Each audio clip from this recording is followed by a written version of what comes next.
the coronavirus impact on the economy as well as the markets and your company. Can you talk us through what you expect? Yeah, I think the short term, like everybody else, there are certain physical disruptions.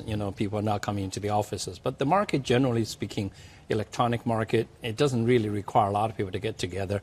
So I think our market is quite resilient, quite strong. The volume is very, very strong. Participation is completely without interruption. And we are seeing very strong market both in China and in Hong Kong. And there's a lot of liquidity in there. And we're seeing records, in northbound connect.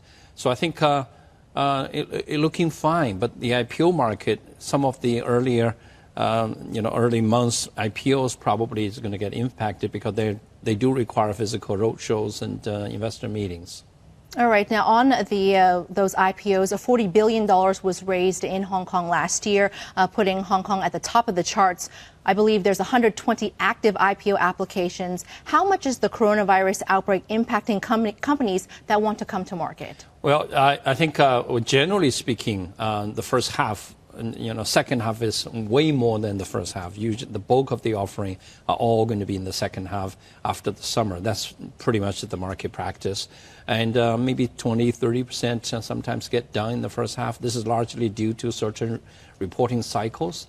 But we did see some, nice offerings, smaller offerings, but quite a number in January. I think things are going to slow down now, probably until this is over. But I think this is all just going to flip into the second half. There's no real time, they can do it in April or May or June. If they can't do it, they simply just update the numbers and do it in the fall. There's no real capacity constraint that we actually see that, every day. Sometimes we have 8 company listing on the same day. $38.8 billion failed bid for the London Stock Exchange late last year. Are you still looking at other M&A opportunities? How are you looking to diversify your business model?